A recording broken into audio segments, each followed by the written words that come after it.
buen día a todos. Continuaremos con el programa de refuerzo de farmacología de 2021. Esta vez hablaremos sobre la farmacología de la reproducción, el último taller de la farmacología 1 de este ciclo. Mi nombre es Kevin Hernández Ayala. ¿Sí? Cualquier duda, pues está el grupo del programa de refuerzo de farmacología para que ustedes puedan hacer sus consultas. ¿Sí? Bien, en cuanto a las clases farmacológicas que están involucradas en la farmacología de la reproducción, pues hay dos grandes clases. Por un lado, los inhibidores de hormonas gonadales y por otro lado, hormonas y análogos hormonales, cada uno con sus distintos usos. Por un lado, la inhibición de hormonas gonadales pues, puede incluir inhibidores de la síntesis que por ejemplo, pueden inhibir enzimas importantes para la conversión de eh, formas básicas de hormonas a sus formas activas, ¿verdad? O para la síntesis propia de cada una de ellas. O por otro lado, pues la inhibición de hormonas gonadales incluye el antagonismo de sus receptores específicos, ¿verdad? Las hormonas y análogos hormonales pues, pueden ser utilizados como anticonceptivos o bien para tratamiento de sustitución hormonal cuando las cantidades endógenas de hormonas gonadales pues, sean deficientes en un paciente. Bien, comenzaremos iniciando en los inhibidores de hormonas gonadales, enfocándonos en los inhibidores de la síntesis. En este caso tenemos tres subgrupos. El primero son los antagonistas y antagonistas de, eh, de la GnRH. La GnRH, pues nos referimos a la hormona liberadora de gonadotropinas que es liberada por el hipotálamo de manera pulsátil, ¿sí? Endógenamente, para estimular a la adenipófisis que libere LH y FSH. Es importante recalcar que fisiológicamente la secreción es pulsátil, porque de lo contrario, pues si fuera continua, pues se inhibiría todo el eje hipotálamo hipófisis gonadal, ¿sí? Cuando utilizamos agonistas de la GnRH con un propósito de inhibir la síntesis de gonadotropinas, pues entonces las administramos continuamente para inhibir el eje. ¿Sí? Entre estos fármacos podemos encontrar luprolida, goserelina, nafarelina, buserelina, triptorelina, ¿sí? Que pueden ser utilizados como observan a su izquierda en cáncer de próstata, cáncer de mama eh, o endometriosis. Tienen que tener en claro desde ya que el cáncer de próstata y el cáncer de mama son dependientes de hormonas gonadales. Por lo tanto, pues a lo largo del taller, del capítulo de Golan, aquí del video, pues van a encontrar que muchísimos fármacos de los que se van a mencionar, pues tienen uso para el tratamiento de estos cánceres. Por otro lado, los antagonistas de los receptores de GnRH, cetrorelix, canirelix, degarelix, pues por supuesto inhiben la unión de la hormona a sus receptores en las células gonadotrópicas de la adenopófisis y por lo tanto se tiene la estimulación sobre estas células y la consiguiente liberación de LH y FSH. El segundo grupo pues son los inhibidores de la 5-alfa reductasa. Fisiológicamente, pues, ¿verdad? Recordemos que en las células de Leydig se, se sintetiza la hormona testosterona a partir de la estimulación por LH, ¿sí? Y luego se unen a las proteínas transportadoras de andrógenos producidas por las células de Sertoli. La hormona transportadora perdón, la proteína transportadora de hormonas sexuales pues tiene la capacidad de transportar testosterona, ¿sí? Recordemos que la testosterona junto con otras hormonas sexuales son lipófilas. Entonces la, em, solo las hormonas que no están unidas a proteínas pues podrán ser aceptadas por sus células diana. Entonces aquí vemos en la imagen de la izquierda que la proteína transportadora de hormonas sexuales pues entrega la testosterona, es internalizada en la célula diana y debe de ser convertida a dihidrotestosterona por la enzima 5-alfa reductasa. Fisiológicamente, la dihidrotestosterona puede unirse al receptor de andrógenos y formar un dímero con otro complejo receptor dihidrotestosterona para activar la transcripción de genes dependientes de testosterona, ¿verdad? Sin embargo, detenemos esta conversión de testosterona a su forma activa de hidrotestosterona cuando inhibimos la 5-alfa reductasa mediante fármacos como finasterida o dutasterida. ¿Sí? Entonces, estos inhibidores de 5-alfa reductasa pueden ser utilizados para la hiperplasia prostática benigna, ¿verdad? O en el caso de finasterida también tiene un uso para la alopecia andrógena. Cuando nos enfocamos en el tratamiento de la hiperplasia prostática benigna, podemos afirmar que a nivel celular pues detenemos las acciones de la dihidrotestosterona, mientras que a nivel tisular u orgánico pues retrasamos esta hiperplasia prostática benigna. En cuanto a los efectos adversos, pues se puede mencionar disminución de la libido y disfunción eréctil. Bien, el tercer grupo de los inhibidores de la síntesis, pues hablamos de los fármacos que son inhibidores de la aromatasa. Aquí observamos que los andrógenos, como por ejemplo la testosterona, pues no solo son sustratos de la 5-alfa-reductasa, sino que pueden ser sustratos de la aromatasa para ser convertidos a estrógenos. Este proceso pues se conoce como aromatización, ¿verdad? Mediados por la enzima aromatasa, ¿verdad? Y tenemos ejemplares como letrozol, anastrozol, exemestano, formestano. En cuanto a sus características farmacodinámicas, el letrozol y anastrozol pues son inhibidores competitivos de la aromatasa. ¿Sí? Su unión pues es reversible, pues mientras que el exemestano y formestano eh, forman una unión covalente con la enzima y por lo tanto pues son fármacos inhibidores no competitivos, ¿verdad? Entonces, cuando inhibimos la aromatasa, pues disminuimos las concentraciones de estrógeno, ¿sí? Y con ello, pues podemos utilizar este mecanismo de acción en la prevención y tratamiento de cáncer de mama, no solamente localmente avanzados, sino que también metastásicos. Un efecto adverso es la osteoporosis. Recordemos que los estrógenos pues actúan en diferentes tejidos, como mama, el endometrio y hueso. Al inhibir la producción de estrógenos por medio de la aromatasa, eh, aumentan los riesgos de fracturas por osteoporosis. ¿Por qué? Porque los estrógenos son los principales reguladores de la densidad ósea.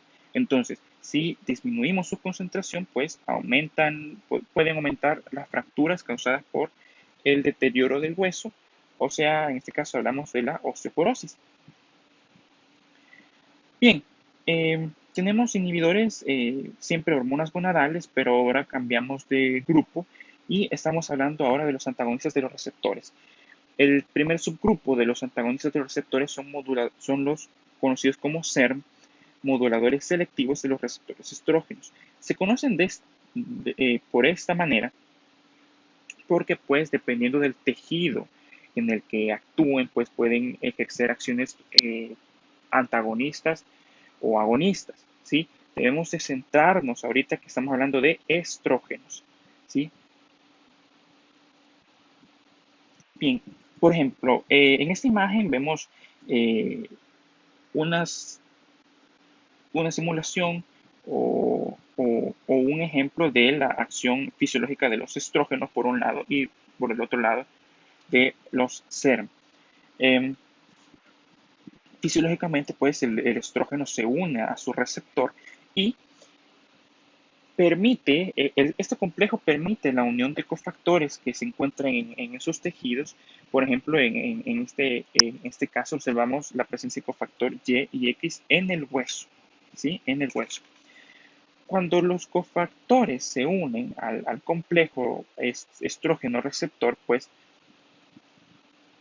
pueden inducir la expresión eh, de diferentes genes. Por ejemplo, aquí observamos el gen 1 es dependiente del cofactor X, el gen 2 es dependiente del cofactor Y y el gen 3 es dependiente de ambos cofactores.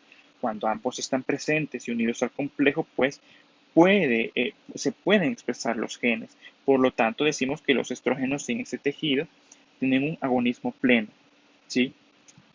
Ahora, hay una pequeña diferencia cuando se utilizan los SERM. Sí se pueden unir siempre al receptor de estrógenos. Sin embargo, lo que ocurre es que genera un cambio estructural en el receptor que provoca que solo uno de los cofactores puede unirse. Sí, en este caso, solo el cofactor X se puede unir al complejo. Por lo tanto, solo el gen dependiente del cofactor unido al complejo puede expresarse. En este caso, el gen 1. El gen 2 no puede porque el cofactor Y no está unido al complejo SERM receptor. Ni tampoco el gen 3, porque si bien es cierto que el X eh, sí está unido, el cofactor Y no lo está y necesita de ambos para poder expresarse. Por lo tanto, aquí en el hueso podríamos decir que este SERM es un agonista parcial, ¿sí? ¿Por qué? Porque solo induce la expresión de un solo gen. Ahora, en la mama, debemos tener claro que puede expresarse solo un cofactor de muchos. En este ejemplo, pues observamos solo la presencia del cofactor Y. Entonces, fisiológicamente, cuando el estrógeno pues, se une al receptor y permite la unión también del cofactor Y, pues solo puede inducirse la expresión del gen dependiente de ese cofactor. En este caso, el gen 2. El gen 1 pues no podría expresarse porque no hay presencia del cofactor cofactor X en la mama, y el gen 3 tampoco puede expresarse pues porque el cofactor Y sí existe en este tejido y está unido al complejo receptor estrógeno, pero el gen X no se encuentra, entonces necesita de ambos para poder activarse.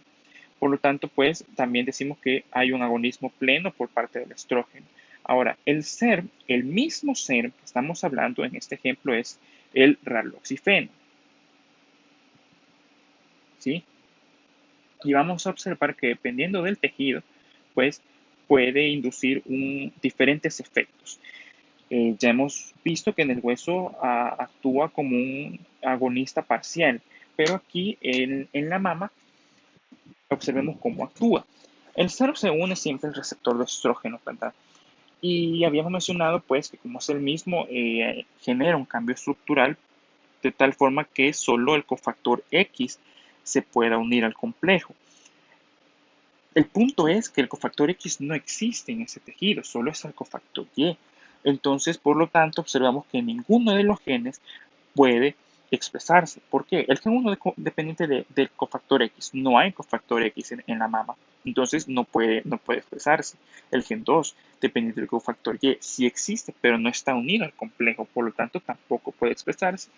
Y el gen 3, por supuesto, como ya hemos hablado, tampoco puede porque depende de los dos. Por lo tanto, este mismo SERM, que es el raloxifeno, a nivel de la mama, pues actúa como un antagonista.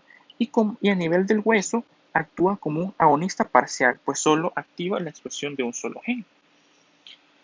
Bien, aquí tenemos un resumen sobre la actividad agonista y antagonista de los moduladores de estos SERM dependiendo del tejido del que estemos hablando.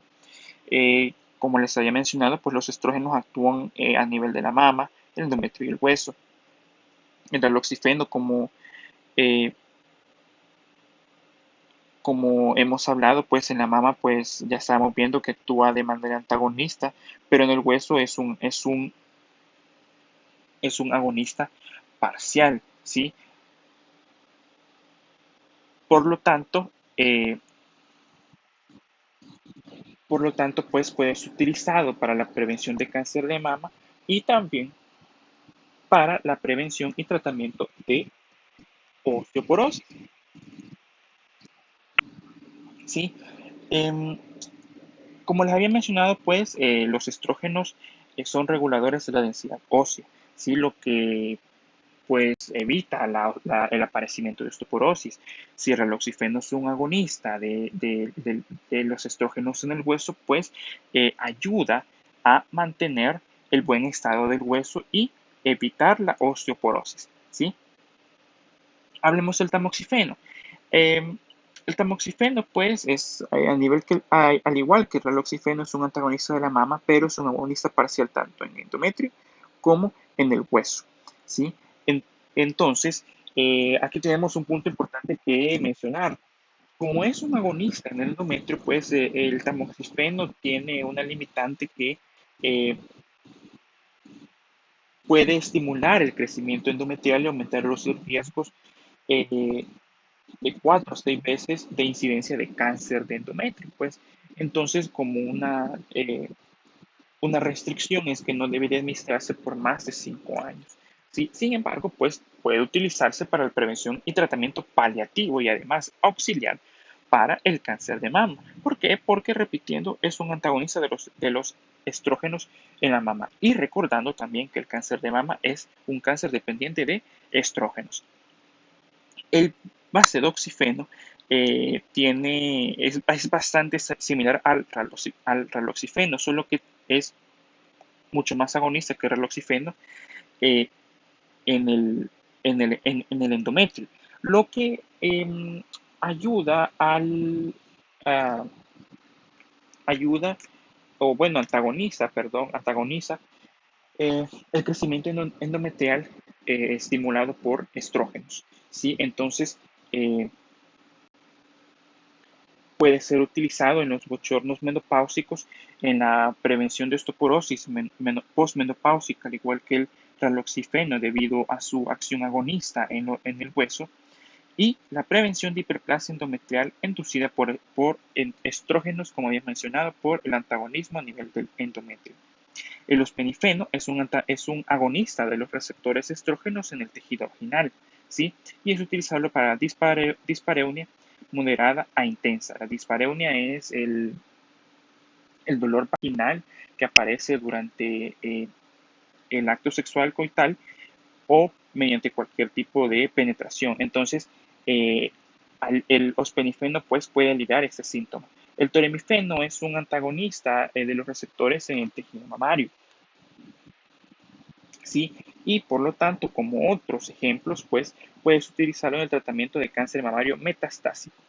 El clomifeno es interesante porque actúa en el hipotálamo e hipófisis y es un agonista, perdón, actúa como antagonista en esos dos órganos y actúa como agonista parcial en los ovarios, ¿sí? Recuerden que los estrógenos endógenos, al unirse a sus receptores en el hipotálamo hipófisis, pues inhiben la liberación de gonadotropina, ¿verdad? Por retroalimentación negativa del eje. Al utilizar un antagonista, los receptores de estrógenos en estos órganos detenemos la inhibición y promovemos la liberación de gonadotropinas. O sea, detenemos la inhibición del eje, ¿sí? Provocada por los estrógenos endógenos y promovemos la liberación de gonadotropinas, ¿verdad? Entonces, la LH y FSH estimulan el crecimiento folicular y la ovulación.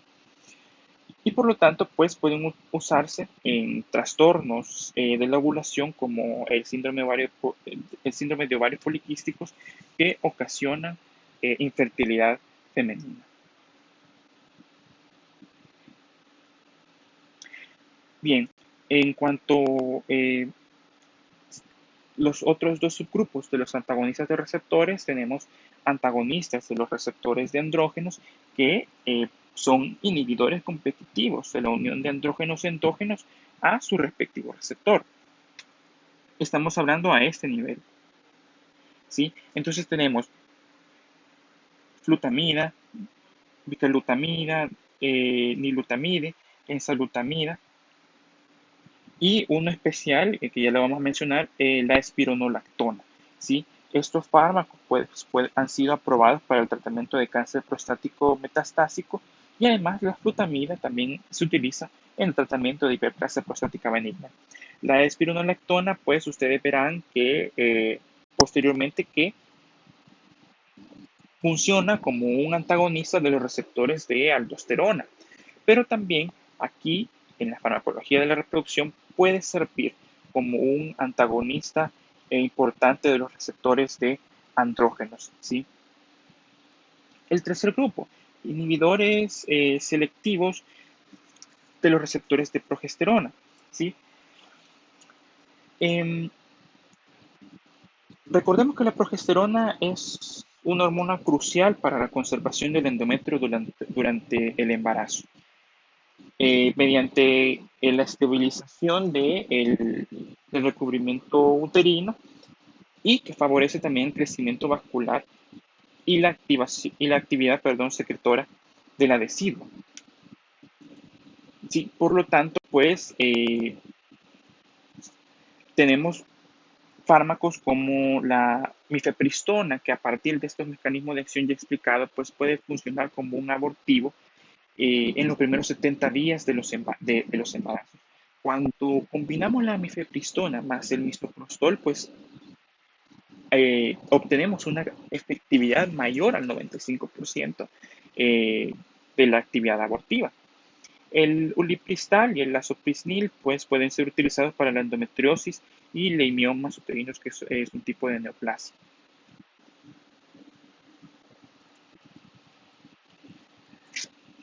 Bien, ahora cambiamos a la segunda clase la segunda clase de fármacos que estábamos viendo al inicio, es que hablamos sobre las hormonas y análogos hormonales. Hay cuatro grupos importantes que mencionar aquí. El primero son los anticonceptivos estrógenos y progestágenos. Su propio nombre, ¿verdad?, menciona su uso principal, ¿sí? En cuanto a los estrógenos que pueden ser utilizados junto con progestágenos, tenemos el etinilestradiol y el mestranol.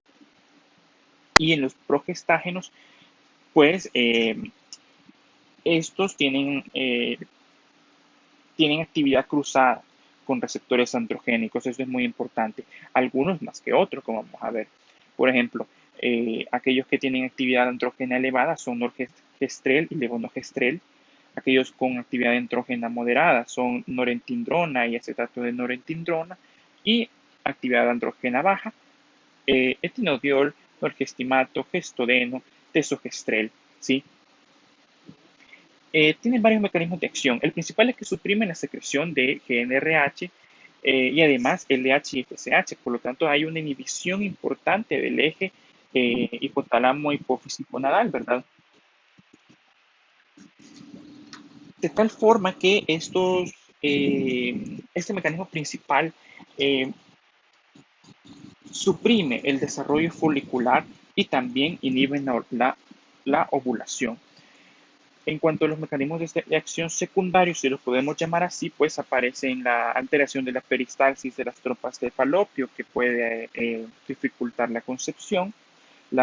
También se altera la receptividad del endometrio, nos estamos refiriendo a la alteración en la implantación del óvulo en el endometrio, y la alteración en la secreción del moco cervicuterino. Ese pues se puede volver más espeso, dificultando la migración de los espermatozoides hacia el óvulo. Sí, otros usos, aparte de su uso como anticonceptivo, pues incluyen la hemorragia uterina disfuncional y la endometriosis. Efectos secundarios, pues podemos mencionar la febrotrombosis profunda y embolia pulmonar, que son bastante raros, y además la colecistopatía, debido a que los estrógenos aumentan la concentración de colesterol en bilis, reducen la solubilidad de este colesterol, favoreciendo la formación de cálculos en la vesícula biliar. ¿Sí? Algo importante, una contraindicación muy importante. No deben de administrarse estos anticonceptivos, que son orales, a mujeres mayores de 35 años que fuman. ¿Por qué? Porque las personas que fuman ya tienen, por el hecho de fumar, tienen un riesgo de eventos cardiovasculares de tipo tromboembólico, ¿sí? Y añadiendo, pues, los anticonceptivos orales, pues, eso puede exacerbarse.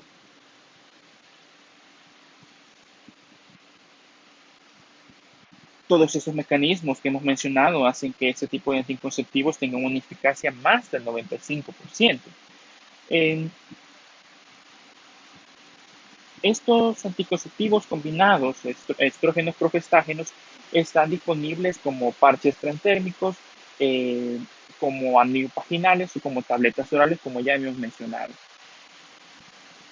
Bien, los otros tres subgrupos, el primero tenemos los anticonceptivos que solo contienen progestágenos, ¿sí? Eh, bueno, hay que aclarar algo sobre estos anticonceptivos combinados. Eh, ¿Por qué se utilizan combinados? Tenemos que establecer que el uso de estrógenos por sí solos provoca proliferación endometrial, como ya hemos mencionado muchas veces, aumentando el riesgo de cáncer endometrial, ¿sí? Entonces, por lo tanto, el uso combinado con progestágenos limita este crecimiento del endometrio por parte de los estrógenos. Ahora, como los progestágenos pues, no inducen crecimiento endometrial, pueden utilizarse solos como anticonceptivos. En este caso, pues, esos anticonceptivos orales evitan la ovulación con una eficacia del 70-80%, ¿sí? Mediante mecanismos siguientes. El principal es que alteran la frecuencia de pulsos de la GNRH y disminuyen la respuesta de la adenohipófisis a la GNRH. Por lo tanto, pues la adenohipófisis no es suficientemente estimulada para liberar gonadotropinas. Por otro lado, los mecanismos de acción secundarios pues, son los mismos que los anticonceptivos combinados de estrógenos y gestágenos. Eh, tenemos varios tipos de administración. ¿Sí? Con tabletas orales tenemos norentindrona y desogestrel y inyectable tenemos el acetato de medroxiprogesterona. Los anticonceptivos de emergencia tenemos levonorgestrel y ulipristal con una eficacia mayor durante las primeras 120 horas siguientes a, al acto sexual. Pueden ser utilizados, se conocen como emergencia porque pueden ser utilizados ante situaciones como agresión sexual, ¿verdad? O ante la rotura de condón. ¿Sí? En cuanto a la anticoncepción masculina, se puede lograr mediante la administración conjunta de andrógenos y progestágenos, ¿sí? Ya que suprimen de manera más eficiente o significativa la liberación de LH y FSH en comparación con los andrógenos solos. Las concentraciones disminuidas de gonadotropinas a partir de la inhibición reducen la espermatogénesis y aparece la zoospermia, que significa la ausencia de espermatozoides en el semen. ¿Sí? En promedio, pues tiene una eficacia del 60%. ¿Sí? Eh, Esto habíamos mencionado que eran del 70-80.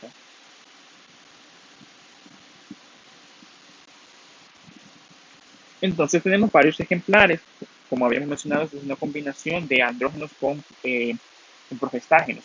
Enantato de testosterona más levonorgestrel por vía oral, un decanoato de testosterona más acetato de medroxiprogesterona y testosterona transdérmica más nestor, nestorone. Bien, por último, las hormonas en los hormonales pueden ser utilizados para el tratamiento de sustitución hormonal cuando las hormonas gonadales o sexuales endógenas se encuentren disminuidas en los pacientes. Podemos utilizar estrógenos y progestágenos, como por ejemplo estrógenos, ¿verdad? Recordemos que está el estradiol, eh, y el más fisiológicamente potente es el 17-beta-estradiol, recordemos, ¿verdad? Estos pueden ser utilizados para bochornos y atrofia de tejidos urogenitales como vaginitis atrófica. En aquellas mujeres que no hayan sufrido de retiro de matriz, eh, los estrógenos deben de combinarse con los progestágenos. ¿Por qué? Nuevamente, porque los estrógenos solos, pues, eh, aumentan el crecimiento endometrial y al unirlos con los progestágenos podemos evitar la inducción de cáncer endometrial, ¿verdad? Algunos efectos adversos a mencionar: aumento de riesgo de cardiopatía coronaria, ahí se me olvidó la S, cáncer de mama, riesgo de apoplejía y embolia pulmonar. Por otro lado, los andrógenos. Estos se utilizan cuando hay hipogonadismo confirmado, es decir, bajas concentraciones de testosterona menores a 3 nanogramos por ml de sangre y pubertad tardía. Ejemplares de estos andrógenos a utilizar: enantato de testosterona y cipionato de testosterona. ¿Sí? Una contraindicación es que no deben administrarse en pacientes con cáncer prostático. ¿Por qué? Porque este cáncer es dependiente de andrógenos para seguir desarrollándose. Eh, Tenemos una gran cantidad, o bueno, algo variable de vías de administración, como por ejemplo la vía intramuscular, ¿verdad? Hablamos de vía parenteral. También pueden utilizarse parches transdérmicos de testosterona.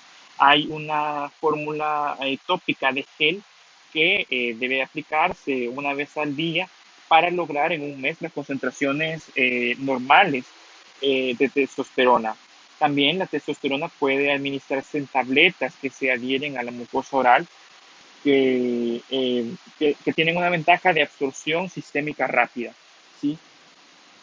En cuanto a efectos adversos, pues podemos mencionar disminución de la libido, ginecomastia, disminución de la masa muscular y crecimiento de vello facial. La ginecomastia, pues recordemos que los andrógenos por aromatización pueden convertirse en estrógenos, lo que los estrógenos pues tienen como actividad feminizante, ¿verdad? Eh, Puede aparecer por esa causa la ginecomastia.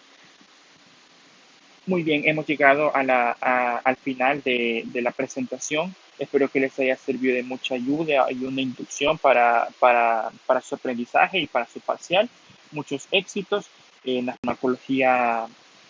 en la farmacología 2, ¿sí? Y en las demás materias. Muchas gracias.